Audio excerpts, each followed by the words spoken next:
கர்த்தரும் இரட்சகரும் வரப்போகிறதான ராஜாதி ராஜாவும் நியாயாதிபதியுமாக இருக்கிற ஆண்டவர் இயேசு கிறிஸ்துவின் ஈடு இணையற்ற பரிசுத்தமுள்ள மேலான நாமத்திற்கே என்றென்றைக்கும் உள்ள சதா காலங்களிலும் மகிமை உண்டாவதாக. ஆமேன்.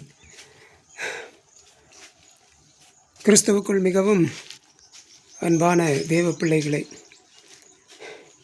இன்றைக்கு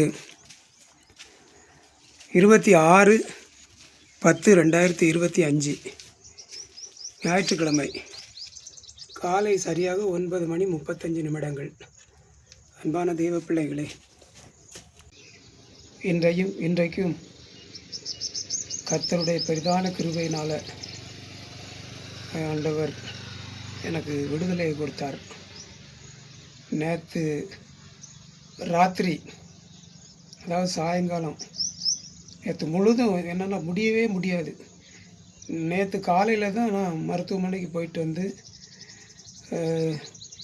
எக்ஸ்ரே எடுத்து, அப்புறம் எலக்ட்ரிக் ஷாக் கொடுத்து அந்த ட்ரீட்மெண்ட் கொடுத்து, அப்புறம் ஒரு இன்ஜெக்ஷன் போட்டு மாத்திரையெல்லாம் கொடுத்தாங்க. சரிங்களா? அதுக்கப்புறமும் சரியாகலை. ரொம்ப கஷ்டப்பட்டேன் பகலில். திரும்பவும் நான் நினச்சேன், இனி ரொம்ப முடியலை, என்னால் குனிய முடியலை, உட்கார முடியலை, எழும்ப முடியலை.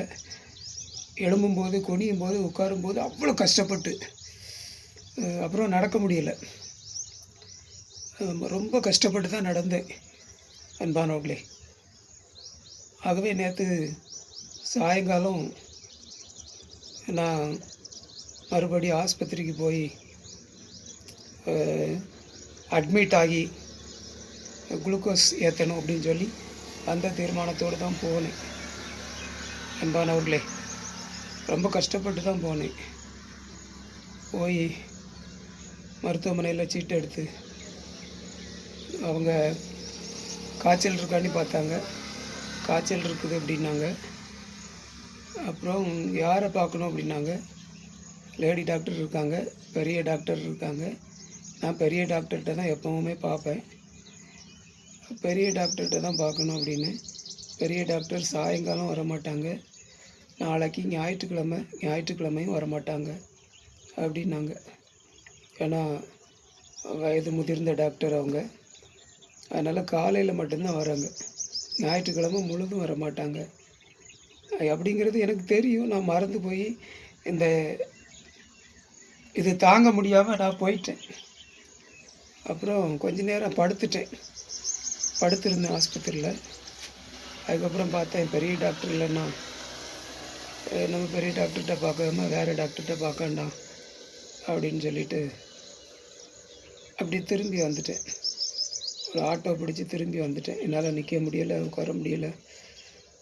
ஒரு ஆட்டோவுக்கு 200 ரூபாயை கொடுத்து திரும்பி வந்துட்டேன். திரும்பி வந்து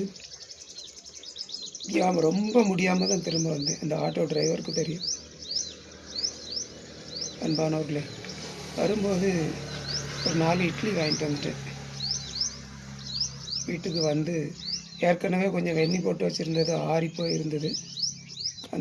அந்த தண்ணியை வச்சு, ஆறின வெந்நியை வச்சு, டாக்டர் மாத்திரை கொடுத்துருந்தாங்களா காலையில், அந்த மாத்திரையை போட்டேன். அந்த மாத்திரையை போட்டுட்டு உடனே அப்படியே படுத்துட்டேன். இட்லி கூட சாப்பிடல, அப்படியே படுத்துட்டேன். அன்பானவர்களே, திங்கக்கிழமை ஆஸ்பத்திரியில் அட்மிட் ஆகணும் அப்படிங்கிற தீர்மானத்தோடு. அன்பானவர்களே, நடுராத்திரி வயிறு பசிச்சுது. 4 இட்லியையும் கட்டி சட்னி வச்சுருந்தாங்க. கட்டி சட்னியை தொட்டு 4 இட்லியையும் சாப்பிட்டேன் நடுராத்திரியில். காலையில் எழும்பும்போது பரவாயில்லாமல் ஆயிடுச்சு. இப்போ பரவாயில்ல. அந்த இடுப்பில் வலிக்கிறது, கால் கை வலிக்கிறது, உட்காரும்போது, எழும்பும்போது, நடக்கும்போது அந்த வலி வேதனைலாம் இல்லை. அன்பானவர்களே, அந்த மருத்துவருடைய சிகிச்சையினால் மட்டும் உண்டானதல்ல இது.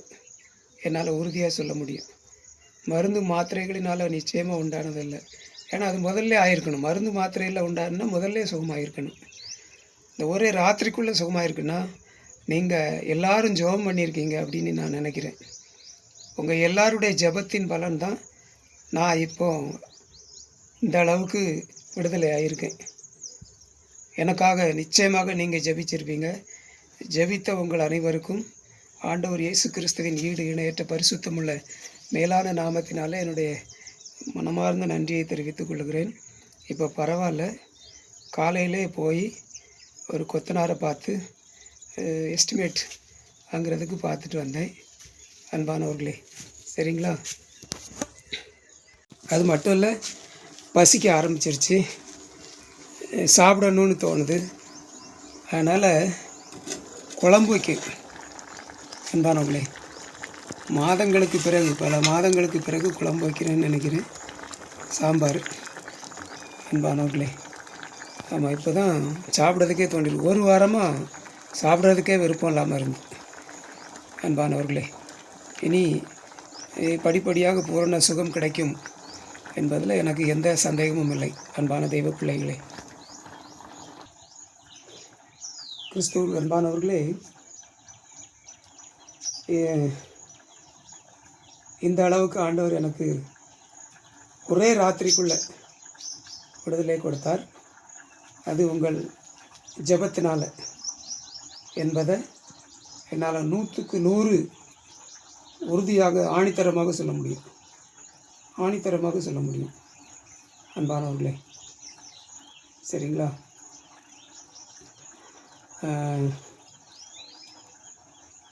அதாவது இந்த ஊழியம் ஸ்தாபிக்கப்பட்டு பிசாசின் கையில் இருக்கிற அந்த ஆளுகை கிறிஸ்துவின் ஆளுகைக்குள்ளே வந்துருமோன்னு சொல்லி பிசாசு பயங்கரமாக கொந்தளிக்கிறான். எனக்கு விரோதமாக கடுமையாக போராடுகிறான். இதெல்லாம் ஆண்டவர் எனக்கு ஆரம்பத்திலே சொல்லி கொடுத்துட்டாரு. சரிங்களா? இயேசு கிறிஸ்துவாகி என்னிடத்திலேயே எவ்வளவு போராட்டம் பண்ணான், என்னையே எவ்வளவு சோதித்தான். இந்த ராஜ்யத்தை நான் பெறுவதற்கு ஒன்றை எவ்வளோ சோதிப்பான் அப்படிங்கிறத ஆண்டவர் எனக்கு ஆரம்பத்திலே சொல்லி கொடுத்துட்டாரு. உன்னை எவ்வளோ பாடுபடுத்துவான் அன்பார்கள். அதை ஆண்டவர் அனுமதிச்சிருக்கிறது தான். சரிங்களா? ஆனால் என்ன போராடினாலும் என்ன சோதித்தாலும் ஜெயம் எடுக்கிறது கர்த்தர் தான். ஜெயம் எடுத்திருக்கிறார்.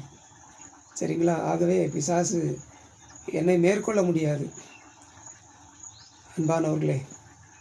அது எனக்கு உறுதியாக தெரியும். கிறிஸ்துவின் ஆளுகைக்குள்ளே போகக்கூடிய அந்த கடைசி கட்டத்துக்குள்ளே இவன் வந்துட்டான். ஆகவே இந்த கட்டத்தில் ரொம்ப கடுமையாக போராடுறான். ஆனாலும் நிச்சயமாக ஜெயம் நமக்கு தான். அதில் சந்தேகம் இல்லை. ஆகவே நீங்களும் யாரும் சோர்ந்து போகாதீங்க.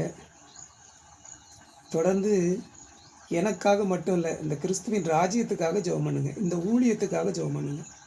உங்கள் ஜெபத்தில் அதை மட்டும் நீங்கள் கொஞ்சம் கருத்தாக ஜெபம் பண்ணுங்க. கர்த்தர் உங்களை ஆசீர்வதிப்பாராக. ஆமேன், ஆமேன், ஆமேன். இப்போ தான் உடம்புல அப்படியே வேர்வெல்லாம் வருது. இவ்வளோ நாளும் அந்த இதே இல்லை. உடம்பு வேக்க ஆரம்பிச்சிருக்கு. குளிக்கணும்னு தோணுது. ஒரு வாரத்துக்கு மேலே குளிக்க முடியலை. ஏன்னா காய்ச்சல், தலைவலி, வயிற்றோட்டம், இப்படி பல பிரச்சனை. இப்போ ஓரளவு இதாகிடுச்சு.